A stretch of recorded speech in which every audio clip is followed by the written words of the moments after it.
Welcome to Burning Platforms, a fortnightly podcast from the Australia Institute's Centre for Responsible Technology. I'm Peter Lewis, the Director of the Centre. This week we'll be diving deep into technology addiction with Carla Wilshire from the Centre for Digital Wellbeing. But first, our wrap of the latest tech news with Digital Rights Watch Chair Lizzie O'Shea and Guardian Australia Managing Director Dan Stinton.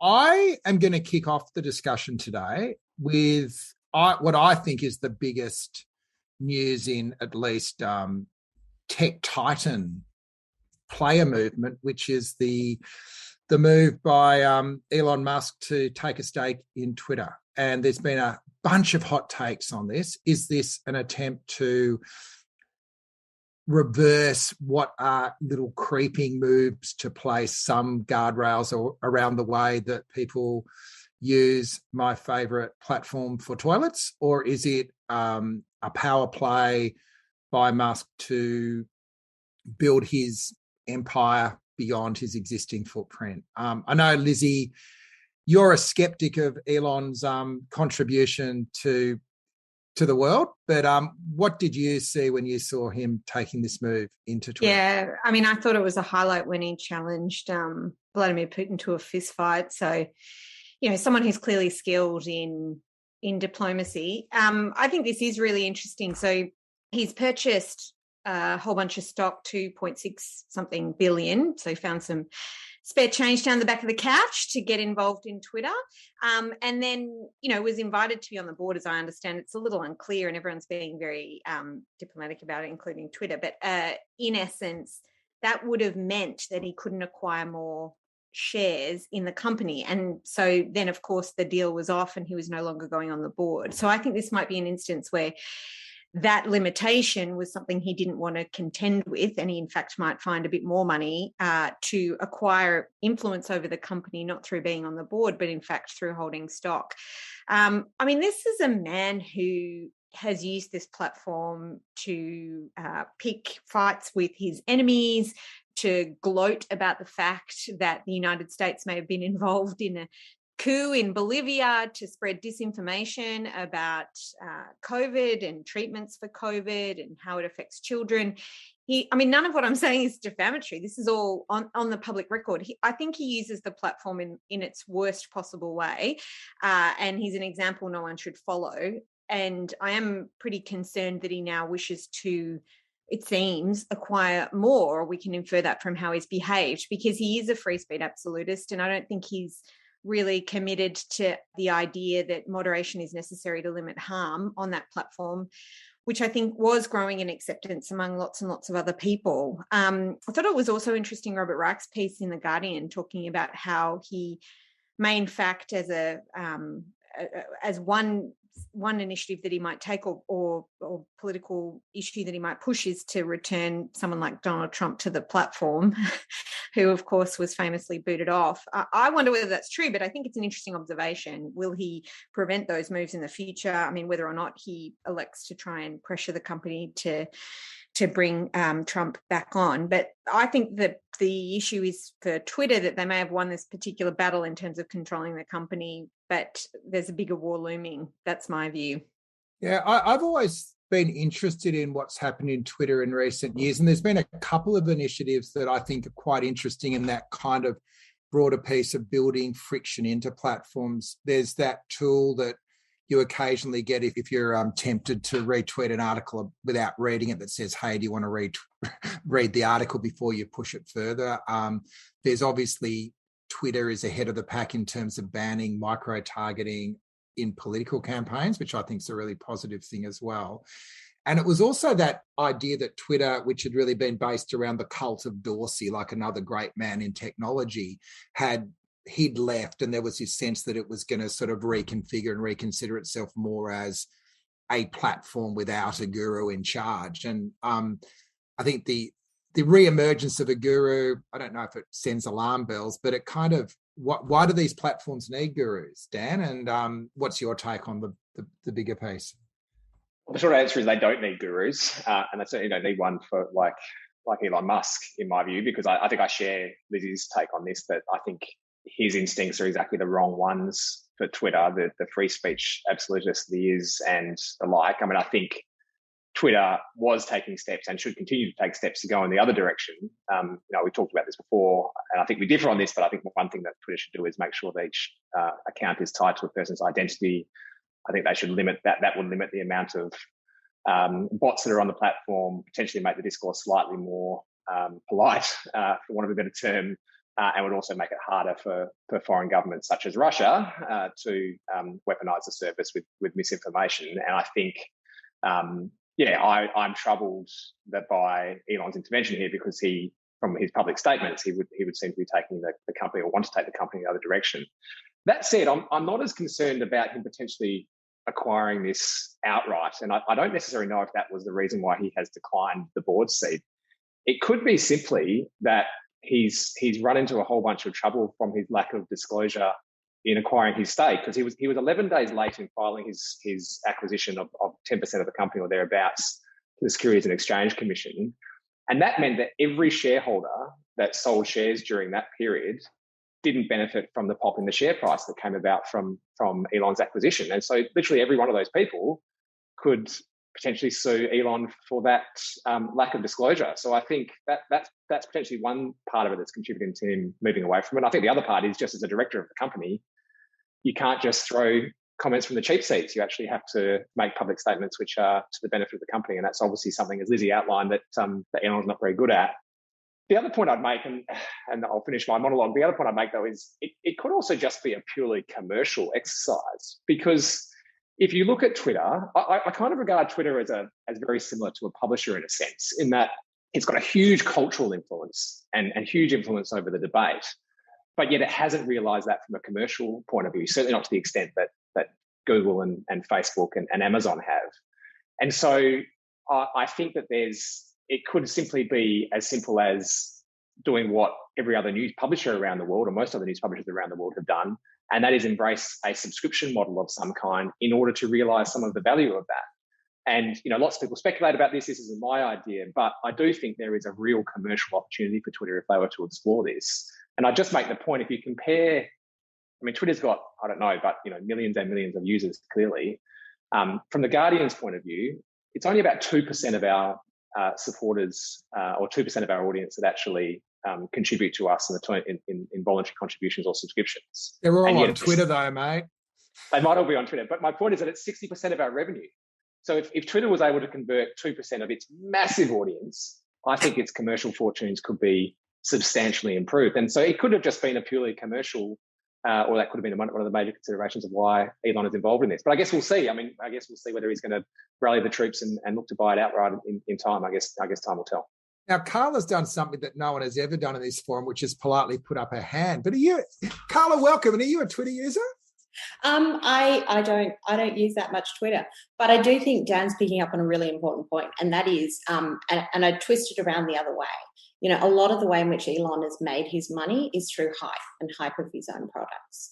So that whether that's Tesla, whether that's kind of the interjections he's done around cryptocurrency, what this gives him is a greater degree, and I think that's what he is building to, of a platform that can really kind of extend that level of hype. He already has 88,000 or 88 million, whatever it is, Twitter followers. How does, for instance, building and integrating this platform into, in a sense, his reach from a commercial perspective really increase his capacity around hyping up some of his other business interests, in terms of being able to really control that narrative. And then I think the second thing that I was going to really kind of pinpoint on it was, in the debate around self-regulation versus regulation, does Elon buying into Twitter and starting to take a really sort of active interest in sort of undoing some of the Twitter self-regulation really increase the need for government-led regulation and really kind of bring that to the forefront. Dig into that in a little bit detail a bit later too, but we'll move around to Lizzie's special topic for this week. Lizzie, Google has been given approval to continuously monitor our every heartbeat via our Fitbit. Surely this is a good thing. That means that, we're not going to be caught by surprise when our heart starts palpitating in a dangerous rhythm. It's true. So, Google acquired Fitbit under a cloud of some controversy, actually, in kind of late 2019. The decision was announced and it took some time to take effect for about $2.1 billion. And people may know that Google's been making or entering into the healthcare space, and particularly looking at acquiring health information and channels for gathering health information. And this, there was a huge scandal around this called, dubbed Project Nightingale, which involved essentially Google getting access to a huge amount of health information from hospitals in the United States. But this is also occurring in other parts of the world. But in essence, this doesn't surprise me that they're looking at expanding the capabilities of Fitbit. So what the approval was to allow Fitbits to continuously monitor people who wear them. And the justification is that it can then detect irregular heartbeats, essentially, that the person wearing it might not even notice that they have one, but then can go and get a diagnosis if they're given an alert to that. And it's got pretty good stats for diagnosing an irregular heartbeat, which is interesting. I mean, the question I have is, when people essentially put on a Fitbit, are they expecting then that Google will be monitoring their heartbeat at all times? And what kind of capacity is there to turn that off, for example? But also, I do wonder whether this is the big thin end of the wedge. Like, this is hugely valuable information. It's got utility not just for diagnostics and for health-related issues, but also all sorts of other potentials there, I think, in terms of what Google's business model is, knowing more about customers and influencing them in all sorts of ways. And there's a physiological component to that as well as a psychological one. And so, I think that this may be a reasonable justification in some respects from a diagnostic perspective. But really, I think we've got a big problem when a massive company like Google continuously gets access to more and more data about ourselves, especially in a context in which, traditional regulation of health information has not really considered that a tech company might be collecting information from someone from a device that's probably not considered a medical device. And so the regulatory framework potentially, and all around the world, obviously, which is different in different jurisdictions, may be pretty ill-equipped to deal with this. And you can see how it could fall into a gap. And that means that I think Google is well placed to take advantage of that, regulatory patchwork and an incapacity for lawmakers to keep up with these kinds of developments, to make hay while the sun shines for them and gather this material, or at least set up these systems for collecting it. So I'm pretty worried about it. I don't own a Fitbit. I don't know if anybody else does. Maybe they can say in the chat if they're prepared to confess. But I'm fit enough already, as you can tell, so I don't need one. But, I do think it is understandable that people who might be worried about having potentially an irregular heartbeat want a way to monitor it. And it seems very disappointing to me that then their best option in terms of expense and the like might be to have to rely on Google or handing over information to Google in order to do that. But Dan, it's a challenging issue, isn't it? Because on the surface, people will say, yeah, that's a good use of intrusive technology. Where's my Fitbit? Yeah, in isolation, if this is the only reason they are collecting this data, I think it is an unambiguously good thing. The problem, though, just picking up on Lizzie's point, is it's Google collecting it. And Google run the world's largest advertising business, which relies on a huge amount of data in order to serve you targeted advertising. So I know that I always bang on about this, but it is, again, demonstrating the point of why purpose limitations on the collection and use of data is absolutely critical, because this kind of collection of data should be allowed for the purposes that it is saying it is for, or at least in limited circumstances. I've got some reservations about Google being the company collecting it, but nonetheless, you can see the practical benefit and health benefit and application of this kind of use of data. If this data is then used to create a segment or put a whole bunch of the Fitbit users into different advertising segments for the purposes of selling them targeted advertising to insurance companies, or for insurance companies to exclude certain people or whatever. Would they do that? If you had access to all my health information, what are you going to target at me, Dan? Well, we're not going to do anything, but my point is that Google could. And that's the problem, is that because there are no limitations around the aggregation of this data, and because Google is just so damn big, they collect data from so many different areas, then they could do this. There's nothing to prevent them from doing this. This is why, and again, I know I always bang on about it, but this is why privacy regulation is actually core to so many parts of our lives that people don't realise it. And, they should be allowed to do it. They should be allowed to collect this data for the purpose that they're saying it is. But the problem is that Google has form in using this data for many, many other things. So I just wouldn't trust them to do it, which is why, I'm relatively comfortable with Apple doing this, because I don't run the world's largest advertising business, and therefore they're not going to be tempted to do something like this in a way that I'll never be comfortable with Fitbit doing it. Dan, what do you think, though, if the purpose is like we're going to, something wildly expansive? We use this product to improve other products that we sell. Like, there is a limit to purpose limitation without some other qualitative arrangement. And so that's why you end up having health information regulated differently to other kinds of information. And that's one way in which, from a regulatory perspective, that's sought to be dealt with. That's my only worry about purpose limitation. You can just hide so much in legal language, dare I say it. I agree. I mean, I think there still has to be other restrictions around, particularly around health data, right, which is probably the most sensitive form of data you can collect. So I'm not saying that purpose limitations will be a silver bullet in solving all of this, but this would go some way towards solving it. But I agree, there needs to be other restrictions on a lot of these sort of things. And I think also, combined with that, I'm also uncomfortable with a few gigantic Silicon Valley companies becoming the home of all of our health information regardless. So I think that there's other problems with a company like Google collecting this in general rather than a dedicated health company. But that's perhaps a competition problem more than a privacy problem. But anyway, there's a few ways we can come at it. And I just say Adam in the chat has shared his own Fitbit experience where if he's not being tracked, his exercise doesn't count. So he's kind of been stalked by his own device, which is a terrific experience there. Adam's got his hand up too. G'day, Adam. Weigh in if you like, and then we'll go to Carla. Hey, sure. I suppose I was just reflecting on the experience that I used to have with the devices. I've sort of given it away now, but I do hear that narrative coming through with some. It's like I haven't done my 10,000, I haven't done this, and so that is the guiding thing. Not how do I feel, should I be going hard or any of that sort of stuff. There's sort of as long as the algorithm is kind of telling them that's enough, that's enough. And for me, it's much more, how do I, how do I want to live? How much, being conscious of what I'm doing. I don't, without the actual system need to tell me that. But I was sort of reflecting on the conversation from Dan there around how the data is being used and the centrality of it.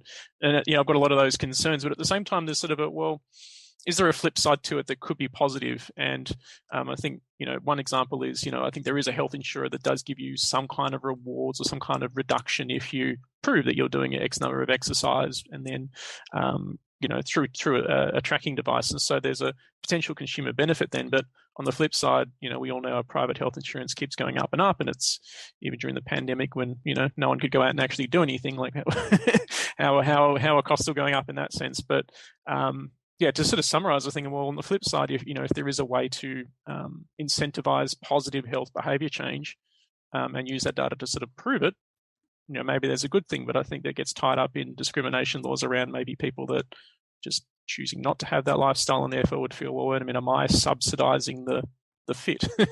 Whereas the fit feel like we're subsidizing the unwell. Yeah. So what point you've made there.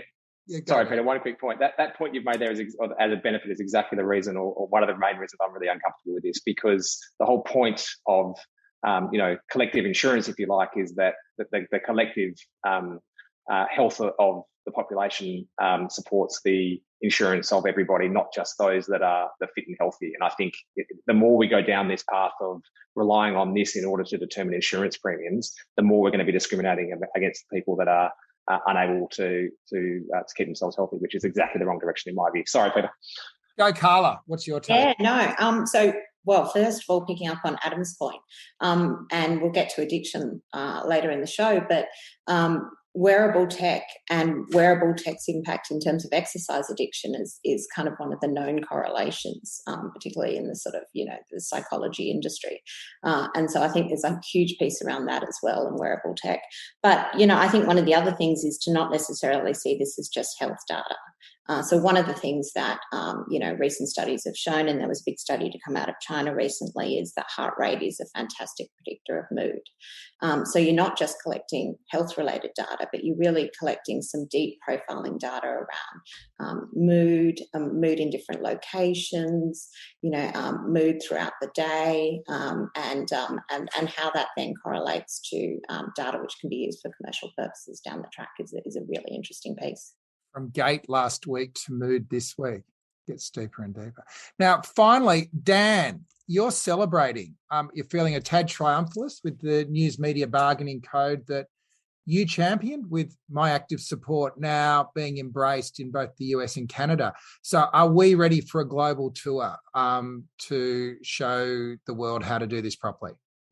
Yeah, so perhaps an obvious news agenda item for me this week, but nonetheless, let me give a bit of background for everyone. So there's two substantial pieces of legislation forming in North America that are based on Australia's news media bargaining code. So firstly, in the US, a few months ago, Democratic Senator Amy Klobuchar introduced a piece of legislation called the Journalism Competition and Preservation Act. And effectively what that would allow publishers to do is bypass the antitrust rules that prevent them from collectively bargaining with Google and Facebook. And it did receive bipartisan support, but it never went anywhere because people were, I think, concerned that it didn't go far enough. So last week, the bill was strengthened, and it was strengthened by adding so-called final offer arbitration. And that is taken directly from Rod Sims' innovation as part of the News Media Bargaining Code, whereby if a deal isn't achieved between the publisher or publishers and Google and or Facebook, then an independent arbitrator can choose the deal which is most fair, and that becomes a deal that is binding between the parties. So it's now been introduced to the US bill. To be clear, it hasn't passed yet. It needs to go through a lot of debate, but it's encouraging that it's going in that direction. And at the same time, last week, Canada introduced the Online News Act, which has a similar mechanism, but it has actually addressed some of the criticism of the Australian legislation in that it's making the payments consistent and transparent for the respective news organisations that bargain with Google and Facebook. And that's what I was going to ask you, Dan, because, even its greatest fans, i.e. you, would not say it's gone smoothly in Australia, and largely because of the politics around the takedown, the fact the platforms haven't actually been designated. So in a way, these laws seem to even be, more prescriptive than Australia's have ended up being, right? Yeah, there's two parts to this which I think where they've perhaps taken the news media bargaining code legislation of Australia and perhaps made it better. The first one is, certainly in Canada's case, is in regards to transparency. So as I understand it, there is a relatively set formula on how much Google and Facebook will be expected to pay to publishers based on a percentage of the costs that go into the newsroom, so the costs that go into producing the journalism. And I'm privy to some conversations on this, by the way. I won't say what it is, but it's a substantial proportion, so it would make a real difference. And the other part of it is, from the outset, the platforms, being Google and Facebook, are part of the legislation from the beginning. The difference with the Australian legislation, which I think everybody knows, but just in case, is the News Media Bargaining Code legislation has passed, but no platform has actually been designated under the legislation. So Google and Facebook, there's a threat of making them fall victim to this or be taken by this legislation, but they haven't actually been designated yet. And as a result of that, they've done deal with all the major publishers, including The Guardian, full disclosure, but they haven't done deals with a lot of the smaller publishers or some of the larger publishers, which they should have, SBS, for example, being one, The Conversation another. So this legislation in the US and Canada, Google and Facebook are part of it from the beginning. So I think it would prevent that circumstance from happening in those markets. Okay. You got the floor, Lizzie. Oh, look, I just, people know what my concerns are about this. And I think I'm particularly concerned that we don't have a duplication of what happened in Australia, where it felt like the major media companies essentially were siding with the government and then eventually with the big tech companies when everyone was on board with the proposal without necessarily listening to or contending with the criticisms associated with this kind of regime. I mean, I don't like the entrenchment of a data-centric approach to content creation and distribution.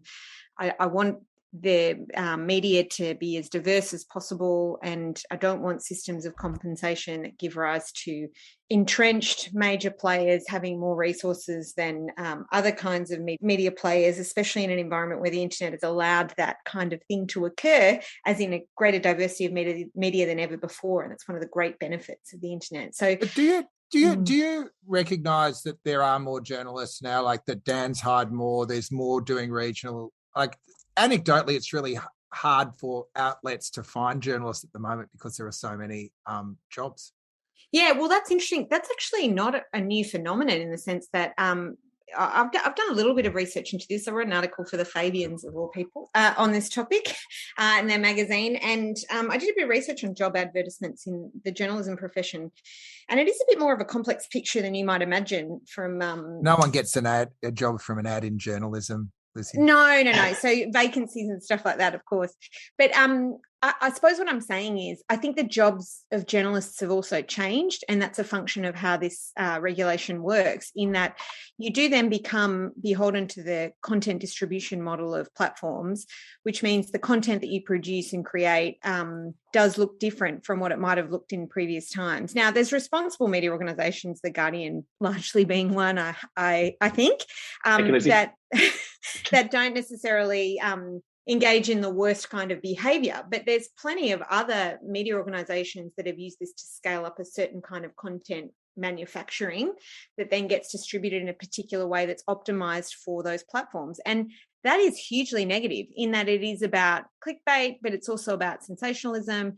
It's about creating content that might allow people to find a particular rabbit hole, get sucked into it. You know, Sky News is the prime example, a media organisation that has optimised itself for the online world and makes use of but surely with a more stable cost base, the news sites don't have to go chasing the clicks as hard. Like there is an argument that says stability leads to a stronger... I appreciate that's an argument. I'm not sure that's been borne out, though. My observation, I mean, look, it's maybe too early to tell.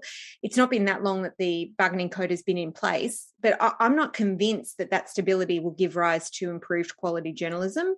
I think what we'll see is the tail wagging the dog, I suppose, in terms of the objectives of this legislation. We'll see the social media companies and their algorithm for distribution determining what that journalism looks like, not in a complete way, but certainly in quite an influential one. And that's a pretty big concern. Like there is obviously a problem that lots of people are trying to contend with the loss of gatekeeper status of journalists in the social media age. And we have to contend with that in different ways. I don't think we want to return to a situation where journalists were the only gatekeepers of information, because that had a particular problem.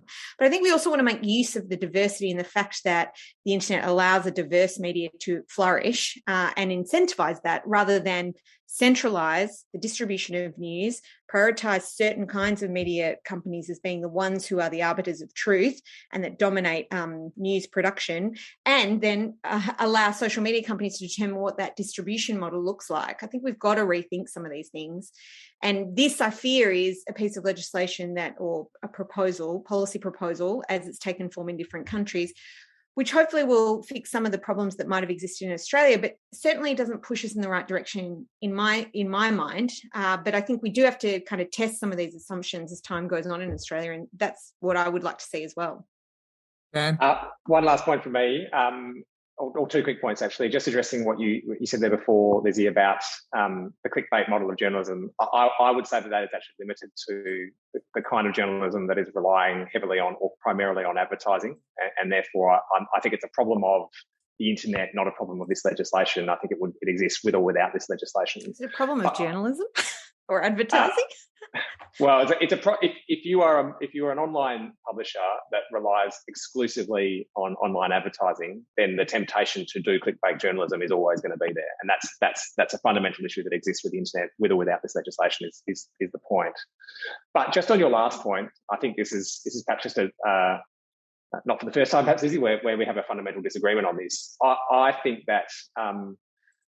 I've said this before, the best thing about the internet is everyone became a publisher, and the worst thing about the internet is anyone became a publisher. And I would regard the kind of journalism that the mainstream news media organisations do, like The Guardian, but also a lot of the journalism that News Corp does as well, is a different kind of content to what we see from some of the smaller players, and therefore is more deserving of support. Journalism is a public good, and it takes professionals to create it. And therefore, the fact that more money from the platforms is going to professional news organisations which have these journalistic norms, I think is a massive positive of the legislation, not a negative. I would say that, though.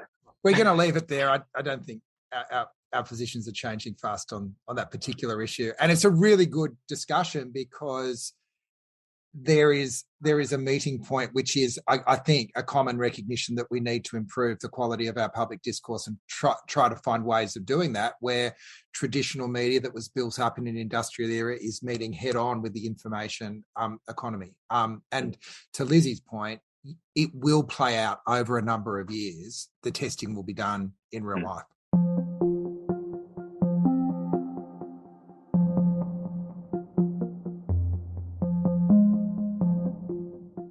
Now, I'm going to bring Carla in now for our deep dive. And Carla Wiltshire is, I'm going to call you the founder of the Centre for Digital Wellbeing, but also she's the CEO of the Migration Council of Australia.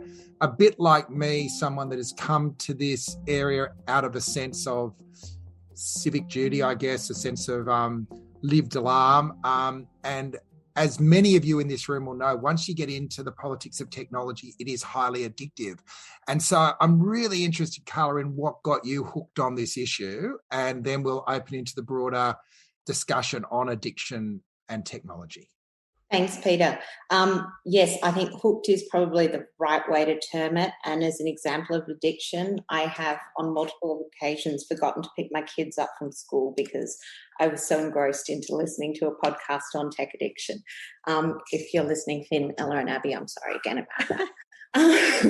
But I came to it probably from a few different avenues. As Migration Council Australia, a lot of it really is in the social cohesion space and the impact of technology in terms of changing social cohesion trends.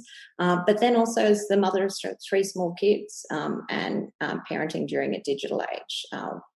Some of the deep concerns that myself and my husband had around technology really sort of drove a fascination and interest in the topic.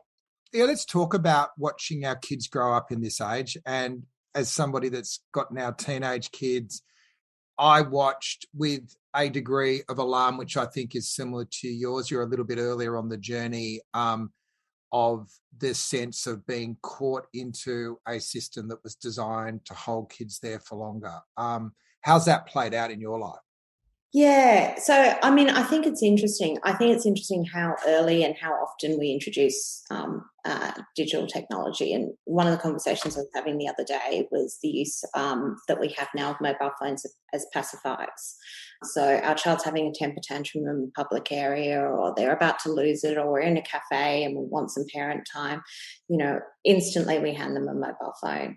Here's Bluey, Blue will solve your problems for you. And so one of the questions that we started to sort of ask fairly early on is, what impact does that have on young brain development, and particularly around, and from a policy side, very much, in terms of reaching those emotional development milestones, particularly around emotional self-regulation, what impact does that have? Then we go through the teenage years and we start to kind of really understand the way in which I think technology is changing neural pathways, and this real question of neuroplasticity and how technology interacts with that sort of reward, risk-reward centres of our brains. The question, Carla.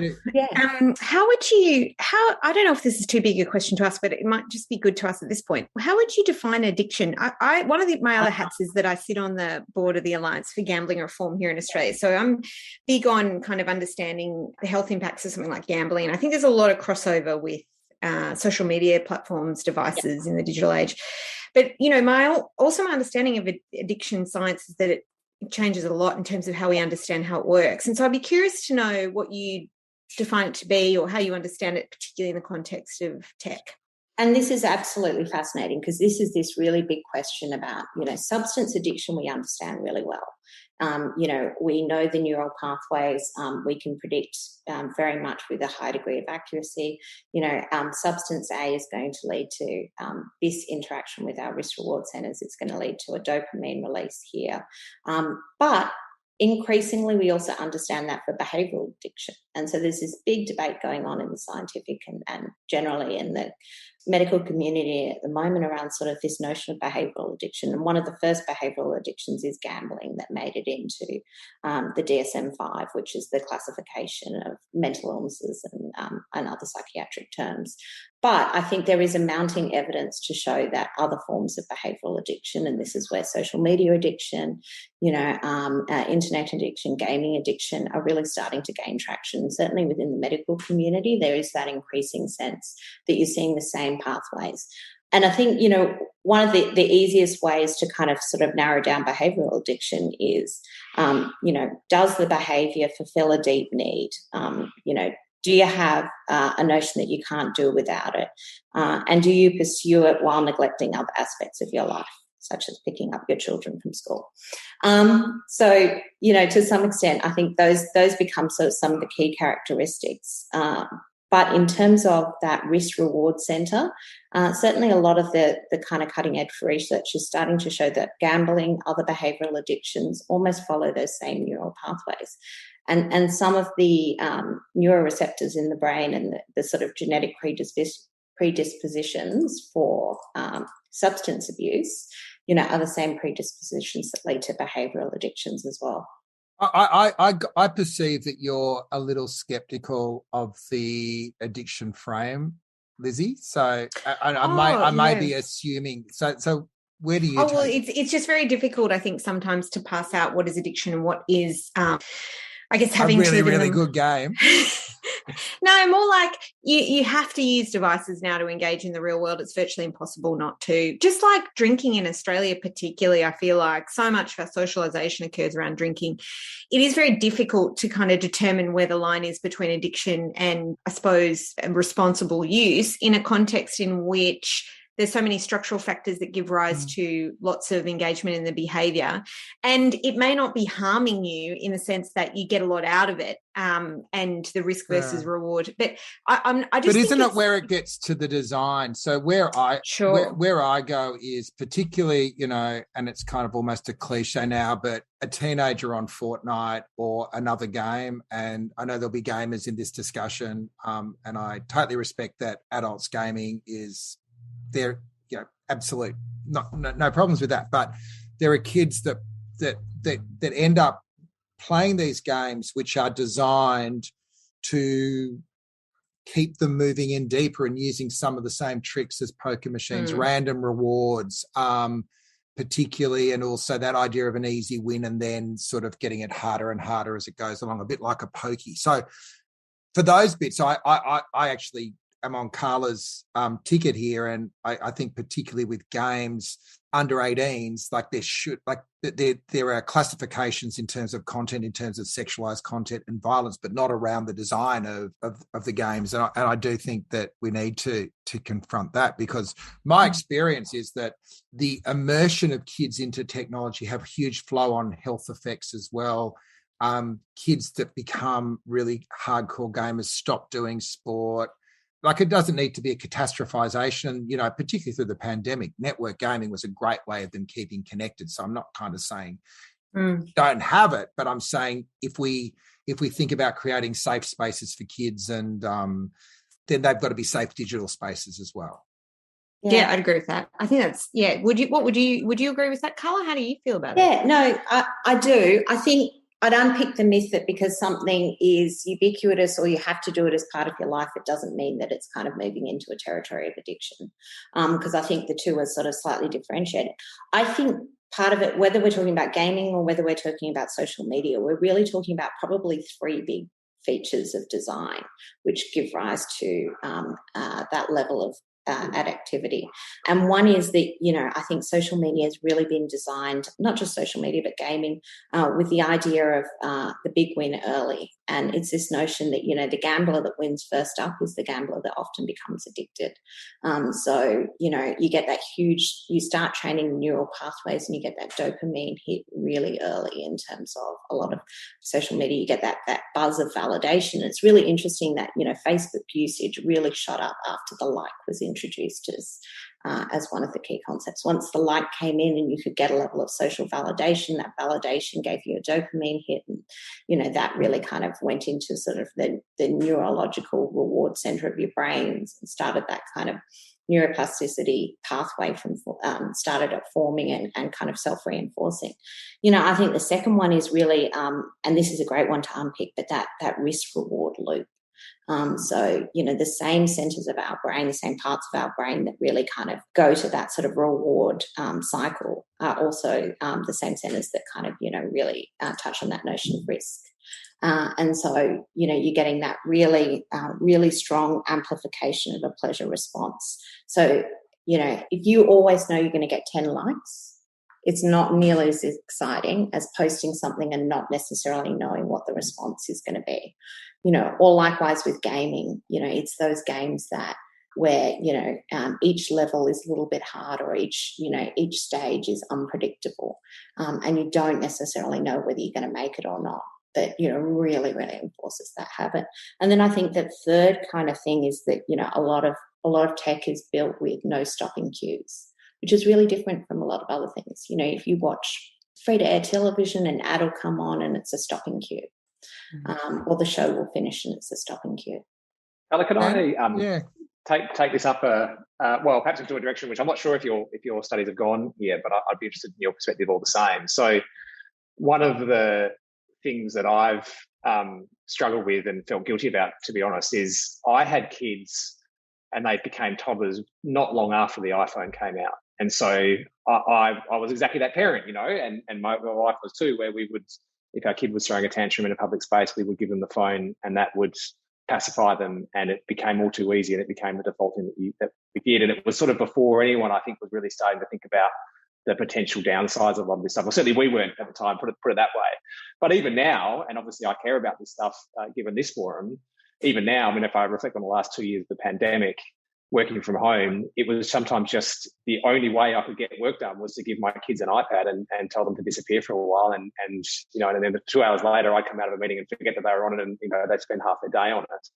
Now, my observation, and this is anecdotal and it could be completely wrong, I'd just be interested in your perspective on it, but my observation is my kids are just not as good people, not as friendly people, not as happy people when they've spent a huge amount of time staring at a screen.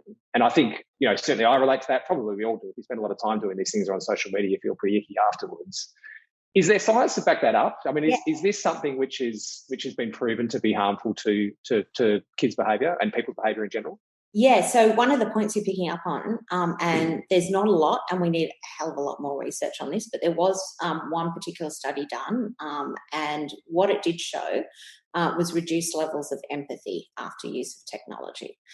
So generally speaking, you know, having social engagement, so social media engagement, but facilitated by technology, reduces the level of empathy. And so that's one study, and that's basically that. And they've done a series of anecdotal studies as well. One of which was they took kids to they measured kids on an empathy scale prior to going on camp, and during a 1 week camp took all of the mobile phones and all technology away, and then measured empathy at the end of a camp. And net empathy had increased. Now, it might also be that they all spent time together in a camp. So I'm not sure how much you want to put stock in that. But, yeah, there is some emerging evidence to show that empathy connection in terms of device use. And what about the plus side then, Carla? So the other side of this that I've seen is my son's a pretty introverted. Parental sanity. What's that, sorry? The other side's parental sanity. Well, yeah, I mean, there's obviously that short-term benefit, but I've seen something else, which is perhaps the one part of this, which perhaps I tell myself just to make myself feel better. But my son's a pretty introverted kid, and he's used, you know, like a lot of kids these days, he does a lot of gaming, but there's such social things now, right? He's got all of his friends are on there, and my observation is that he's actually gone and formed friendships IRL from the gaming that he's been doing. Is there any evidence supporting anything like that happening, or anything that you've seen where even use of social media leads to real relationships in the real world?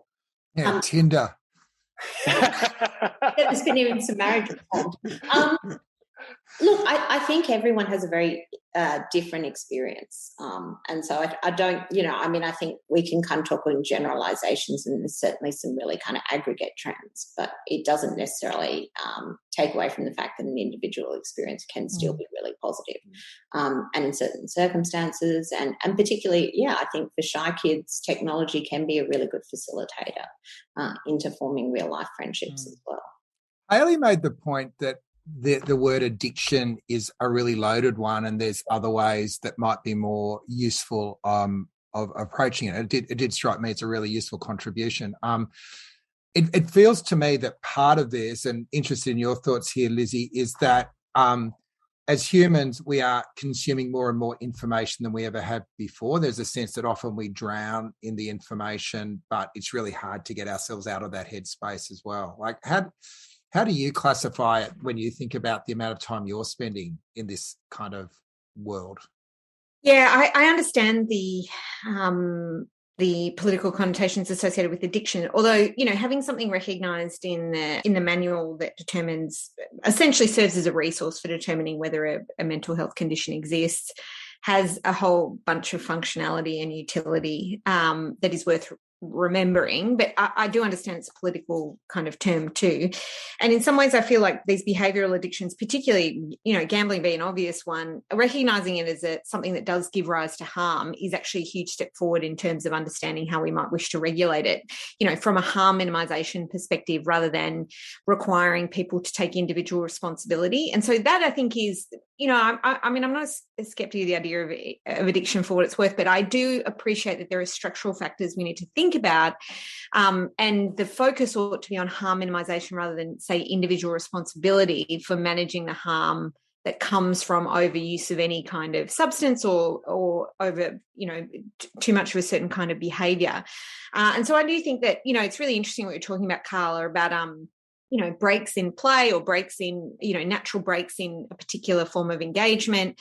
But there's also, potentially issues around alienation that gives rise to their people's desire to avoid those breaks or to engage in conduct over the long term. And I think there is some utility in trying to regulate from a design perspective healthy behaviour without also patronising people who use these products or who need to use them because, like Dan's kid, they might be shy, or maybe they, online spaces are a real refuge for them from the difficulties they're facing in their everyday life. There's a community for them online that they can't access in their real life, and that is supportive and empowering for them. And that is one of the other great benefits, I think, of the social media age.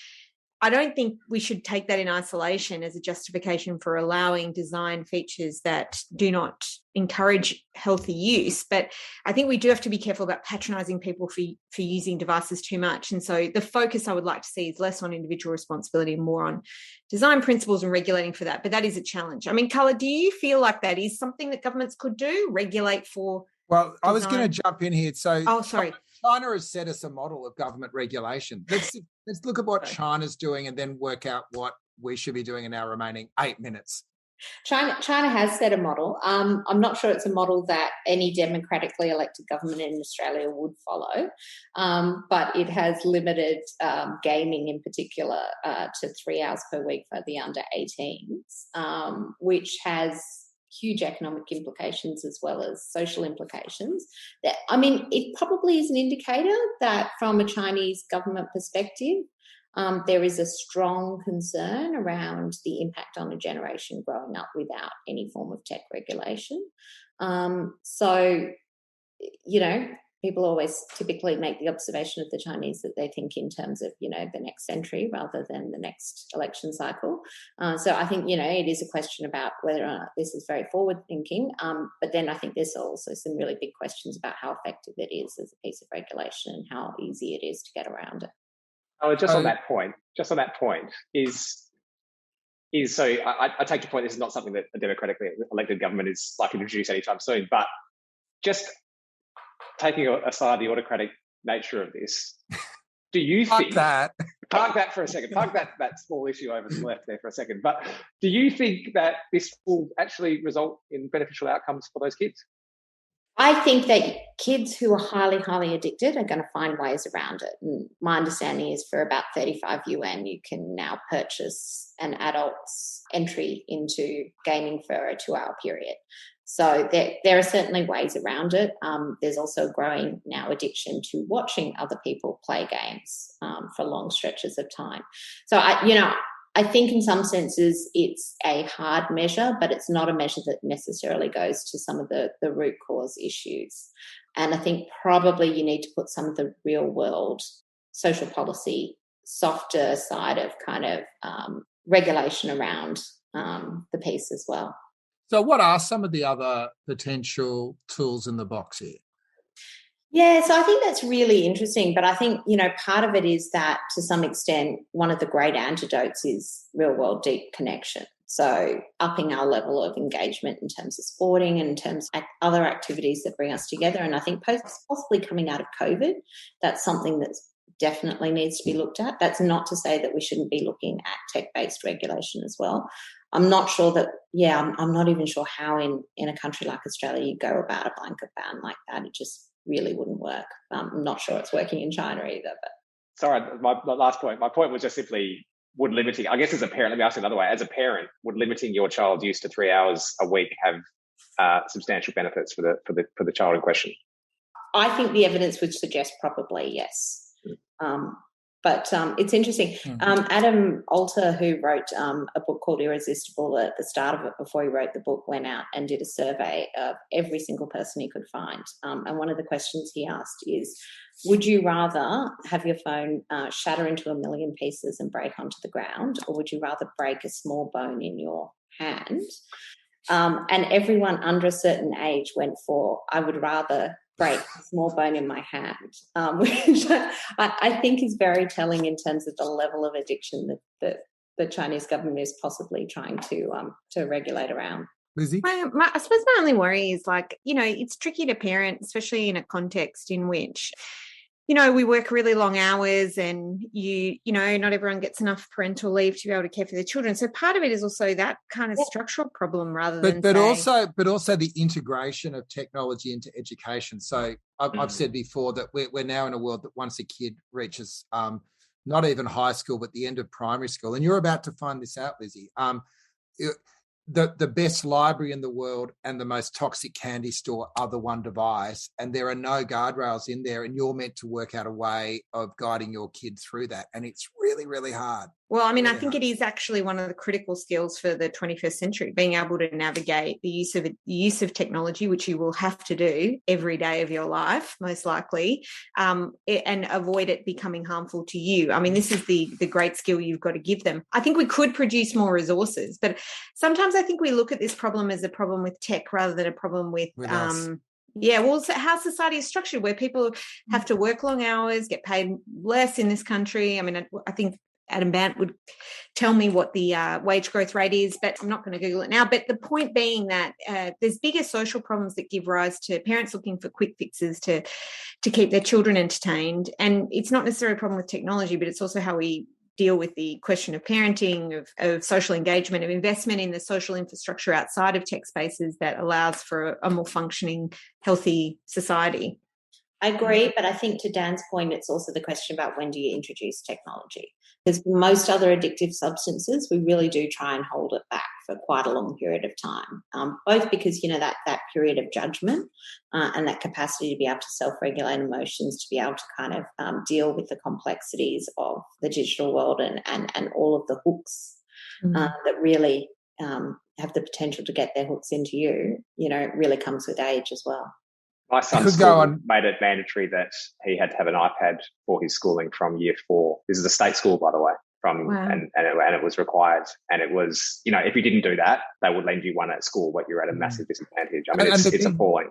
The big shift was 15 years ago, there was a computer lab and kids would go in and use the computer, and then it was vendor driven, bring your own device. And now, yeah. Anyway, we could go on for hours on this, but thanks, Carla, for being part of Burning Platforms today. You've been listening to Burning Platforms, a fortnightly podcast from the Australia Institute's Centre for Responsible Technology. It was recorded live at a virtual town hall on April 14. If you'd like to attend one of these discussions in real life, you can register at centreforresponsibletechnology.org.au. Burning Platforms was produced on Gadigal land by Jennifer Macy. Talk again in a fortnight.